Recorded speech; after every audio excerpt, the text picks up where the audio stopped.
Information provided in this narrative was compiled by Mike Wims and gleaned from Colorful Heritage, written and published by the Reverend James McKenzie, former pastor of Barbecue Presbyterian Church, now deceased, and John Rosser, member of the Godwin Presbyterian Church, genealogist and local historian, now deceased.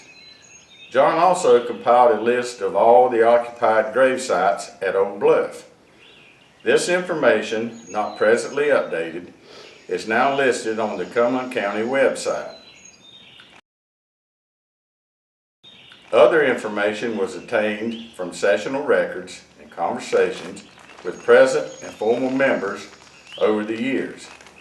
Mack has spent most of his life in the Wade Eastover communities and as a member of Bluff Presbyterian Church.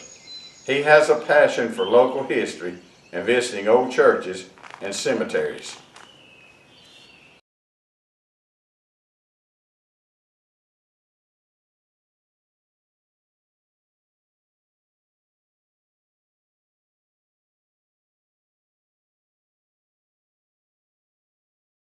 Duncan Campbell, Alexander McAllister, Dougal and Daniel McNeil in 1736 visited the upper Cape Fear Valley, an area already settled by a number of Highlanders.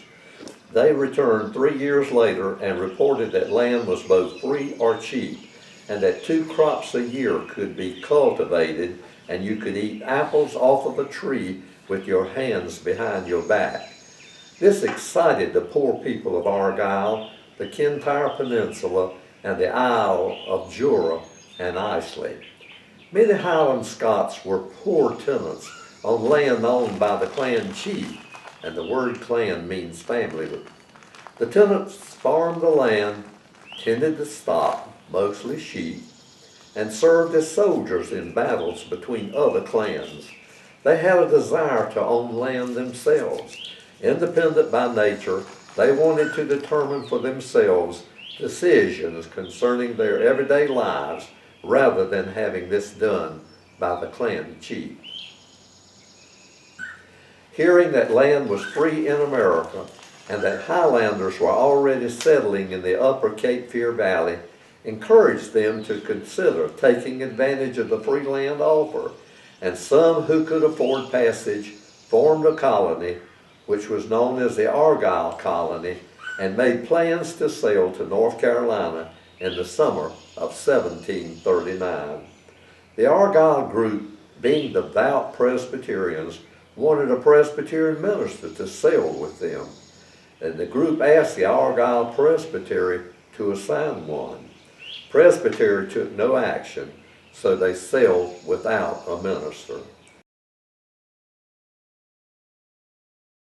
The Highland Scots spoke Gaelic, not English, and came bringing their Presbyterian culture, catechisms, not many Bibles, because most of them could not read, customs, and language. The Battle of Culloden between the Jacobeans and English in 1745 destroyed the clan system and the way of life. By law, the clan system of government was forbidden. With clan armies no longer permitted, many Highlanders found themselves being evicted by landlords who had moved to London or other cities, becoming part of the gentry. As a result, a large number found themselves, for 3 reasons, seeking ways to relocate to America: poverty, oppression by landlords, and letters from family members and friends already in America.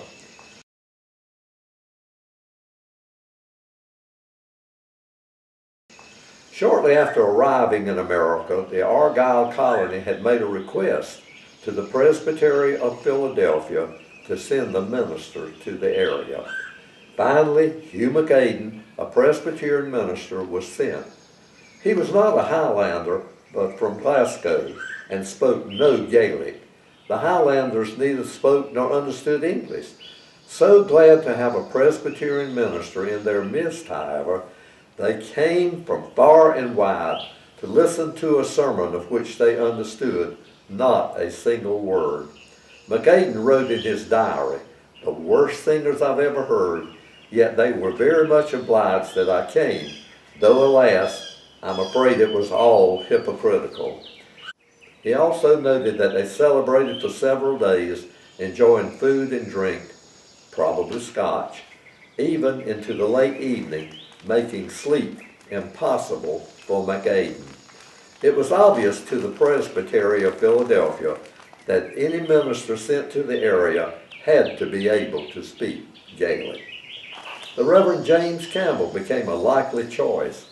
He was born in Scotland around 1700 and came to America in 1730. He spoke Gaelic and English and was ordained by the Presbytery of Newcastle in 1739.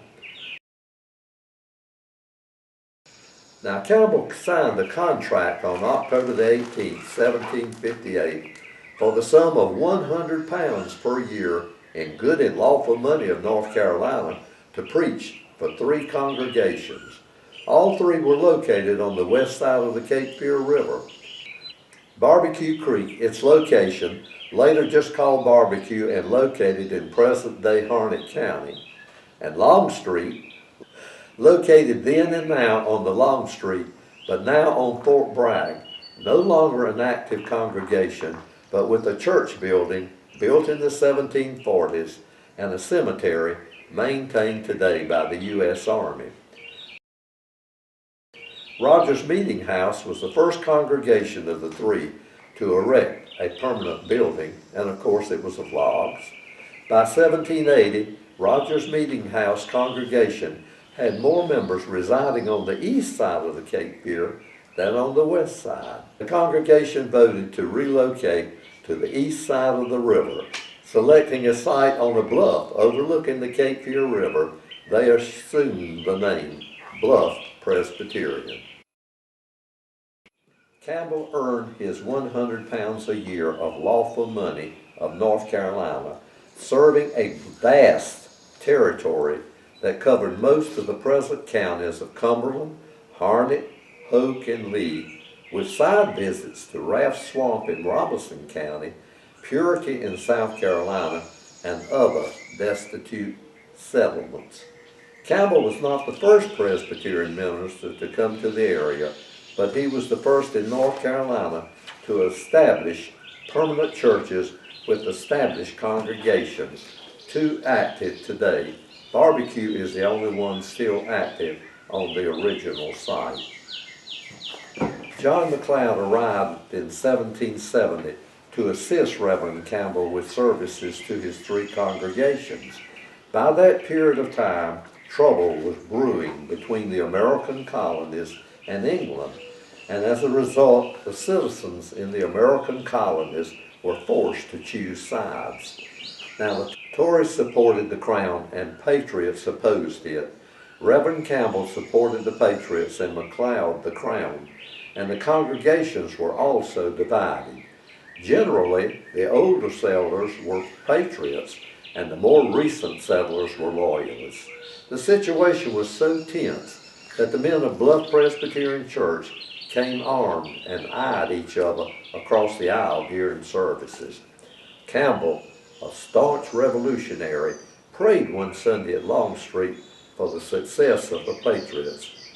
After the service, he was approached by an old Tory Scot who said, "Minister, if you pray again as you did this day, the bullet is molded and the powder is in the horn to insert it in your head."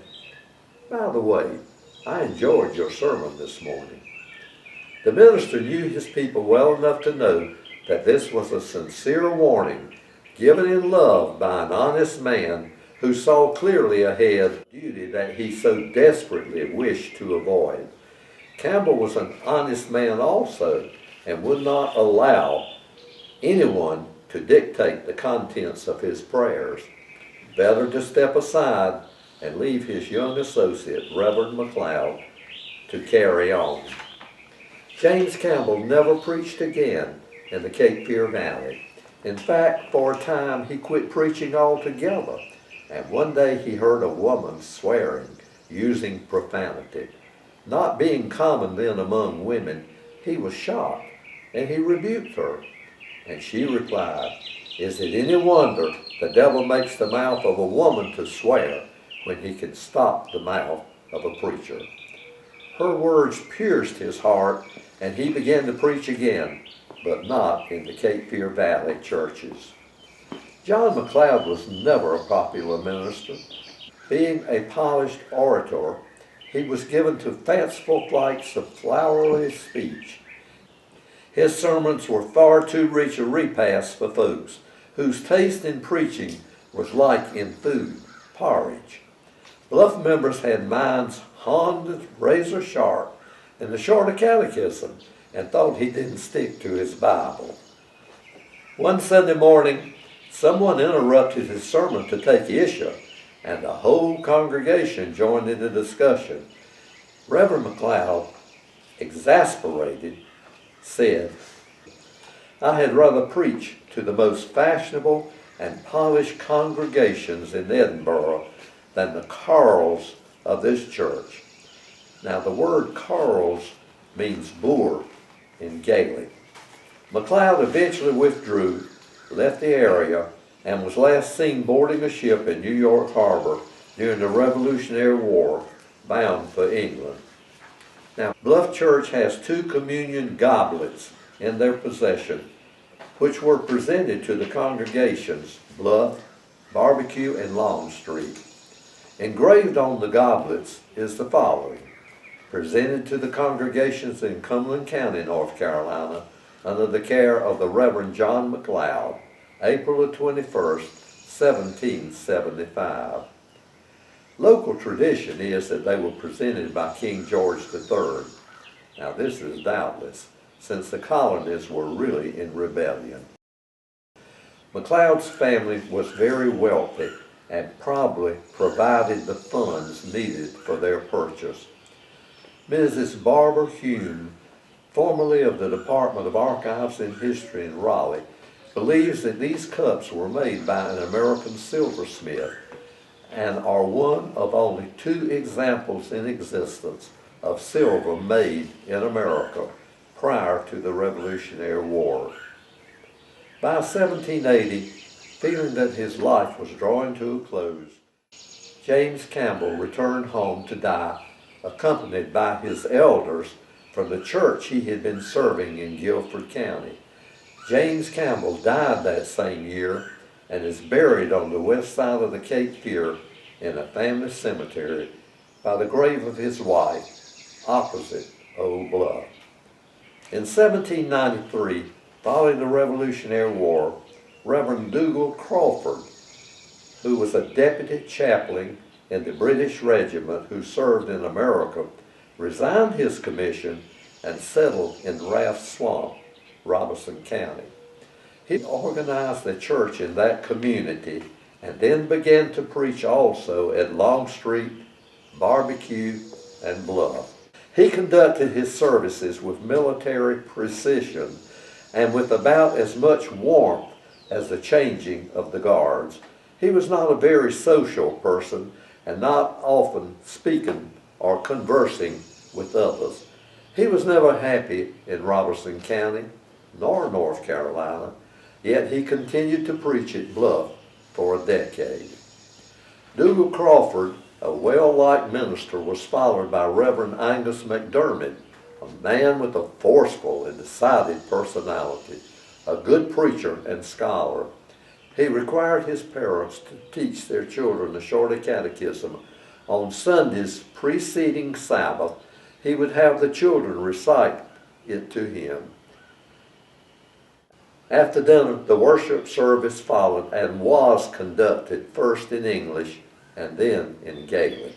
The revival of 1800 was brought on by the young homegrown men entering the ministry. Their preaching was accompanied by a great deal of un-Presbyterianism and what was even worse, un-Scottish emotionalism. There was barking, jerking, screaming, hooping, and dancing, and some individuals would jerk so hard a joint might be dislocated in their body. These antics greatly disturbed Reverend McDermott. He would say before he began his sermon, "If any of the devil's children are present, let them hold their peace until God's children are fed." McDermott was followed off and on by Murdoch Murphy, who was referred to locally a member of a young group of preachers known as the Young Scott Preachers. He was a winsome young fellow, zealous and evangelistic, and to him the church owes its existence at a time when the great revival was attracting many of the new converts and present members living in outlying areas. Allen McDougall followed as regular supply and remained until the infirmities of age took over.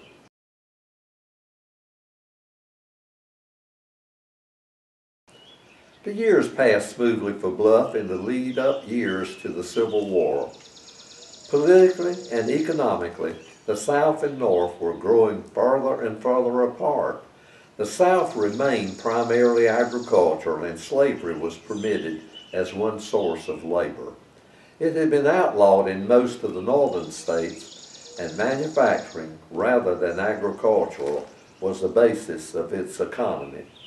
A movement in the North developed in great opposition to slavery, and tensions between the two areas reached a climax when, finally in 1861, the state militia in South Carolina fired upon the federal fort in the harbor of Charleston, and thus began the Civil War.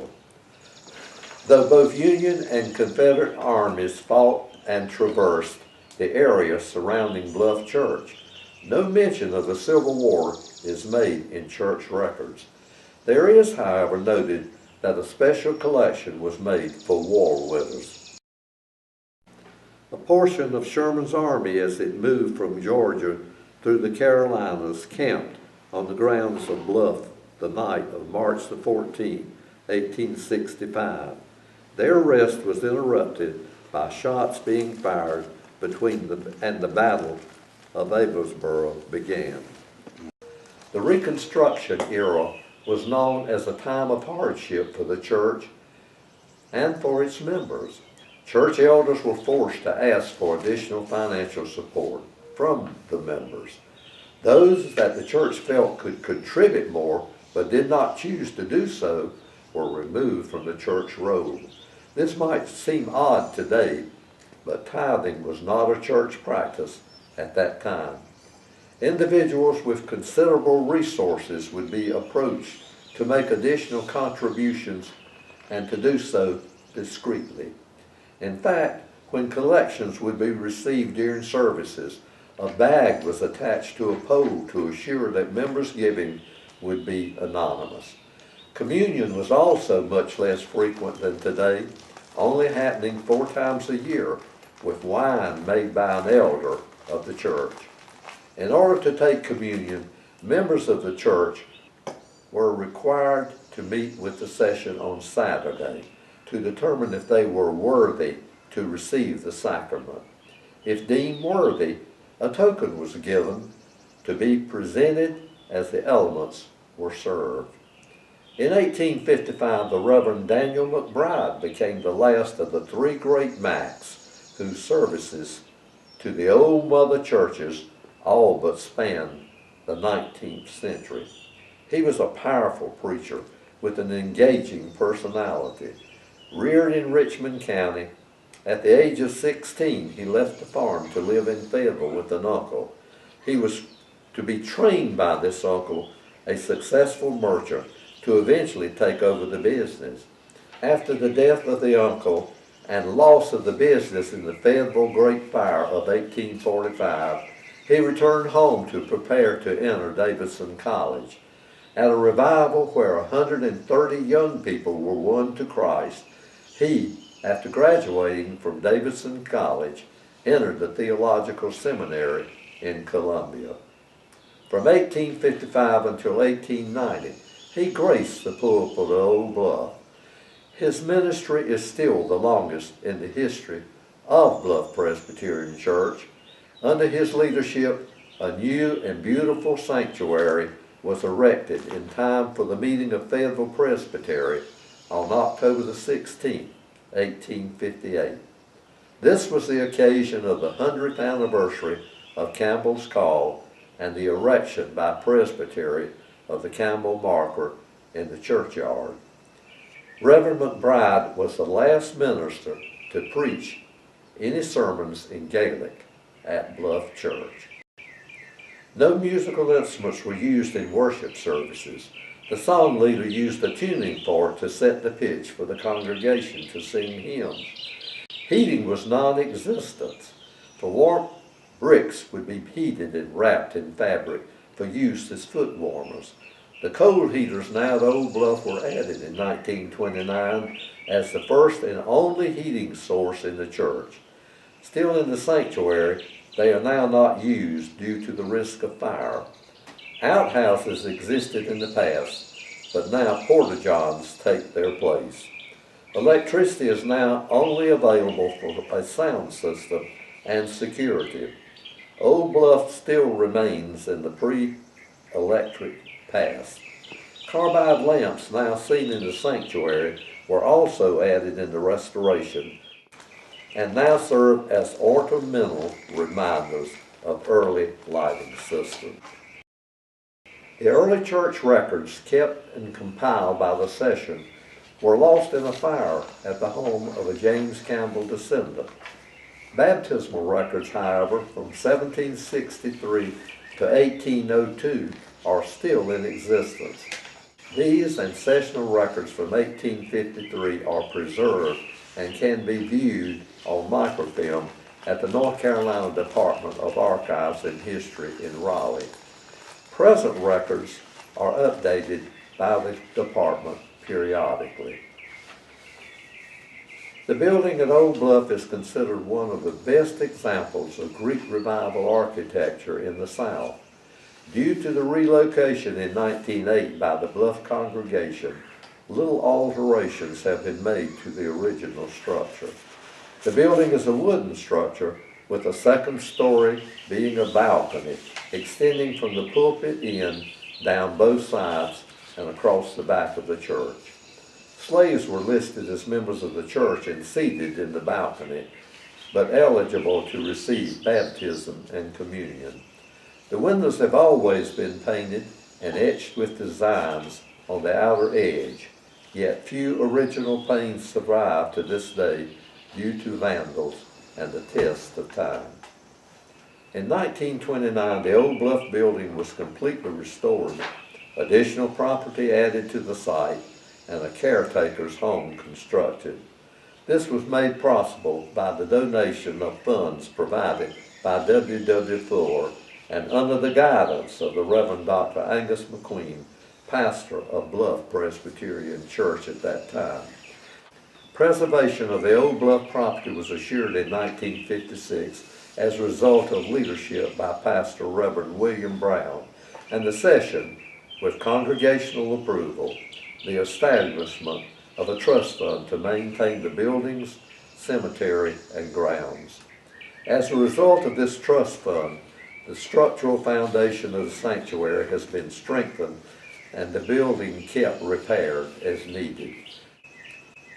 The caretaker's cottage was completely remodeled, fire security alarm and iron fencing erected around a portion of the cemetery, helping with property security.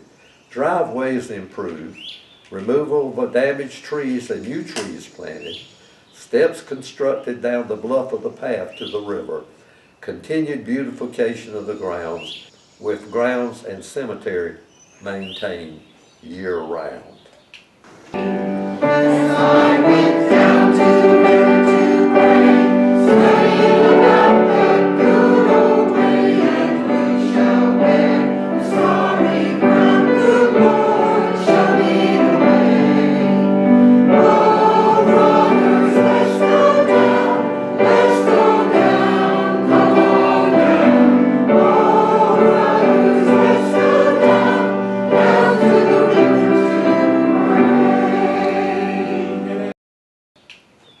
The graveyard that surrounds the Greek revival structure contains many graves of historical importance and monuments that tell the story of the generation of Highland Scots who have called Bluff their spiritual home.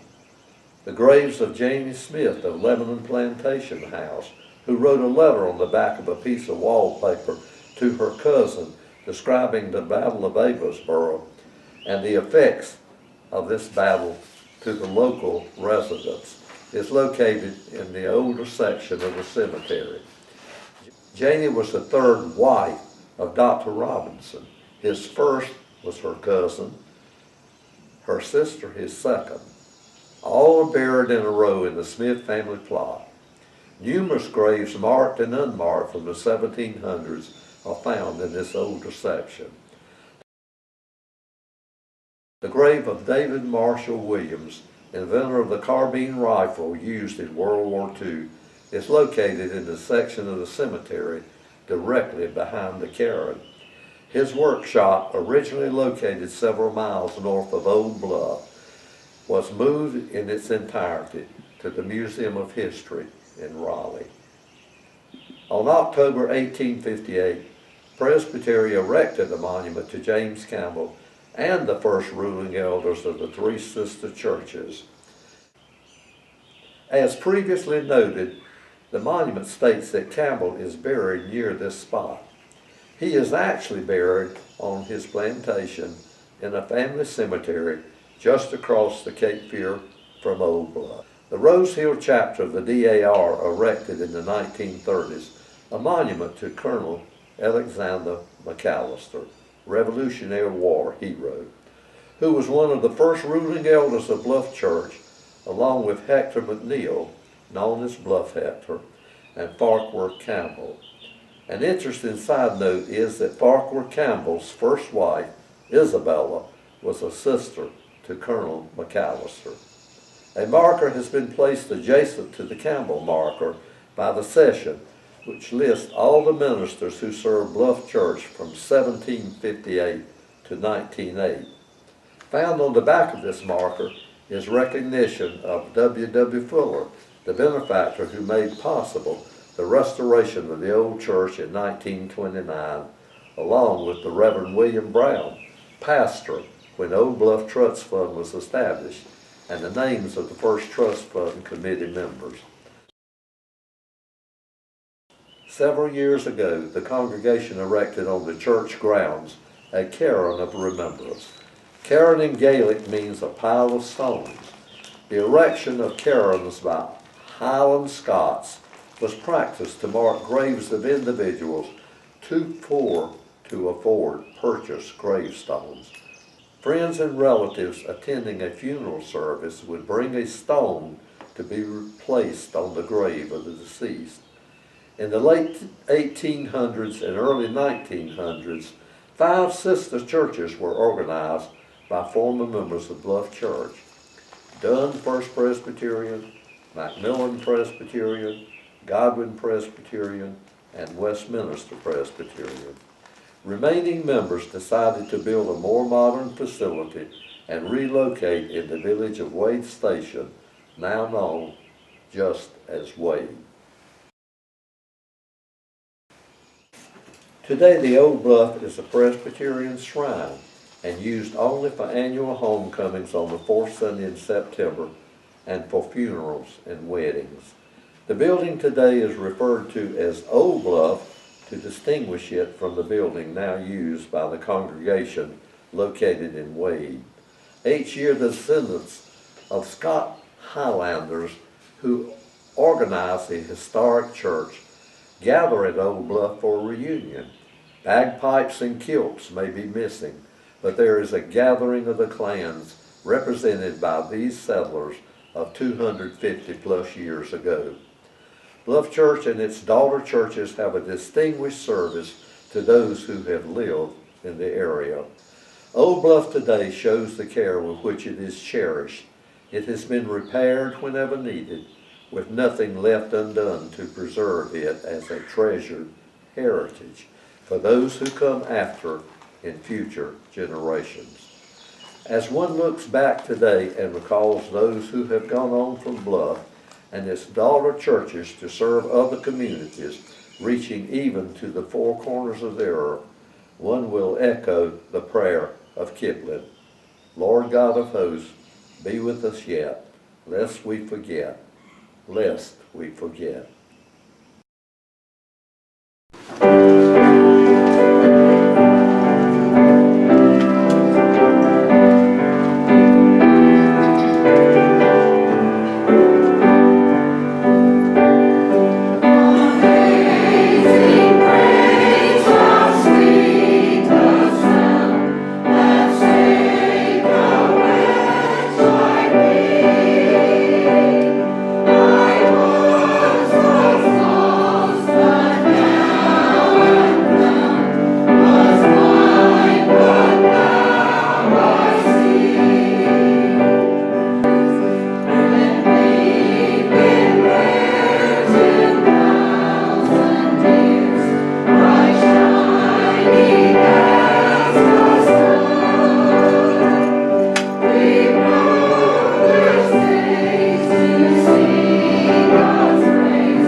On October the 16th, 1908, the Bluff congregation moved to Wade Station into a new facility exactly 150 years to the date since the church was established at Rogers Meeting House.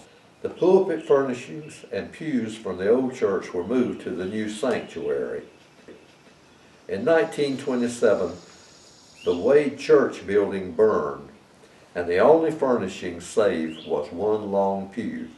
It can be seen today in the hallway of the educational wing of the church. The Old Bluff Church received its benefactor as a result of this loss.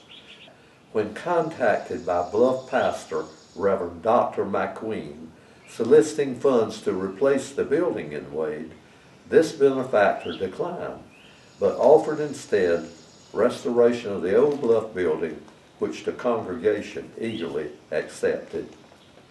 The members then raised money from within the congregation and rebuilt the sanctuary in use today. It is said that debt burned the first building, and the members have declined creating any debt since that time, maintaining a pay-as-you-go philosophy.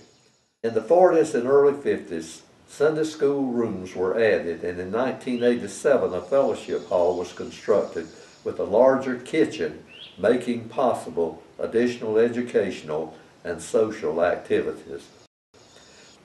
Sanctuary improvements include central heating and air conditioning, carpet, stained glass windows, new pews, improved choir loft, refurbished pulpit furniture, sound system, and an electronic and grand pianos.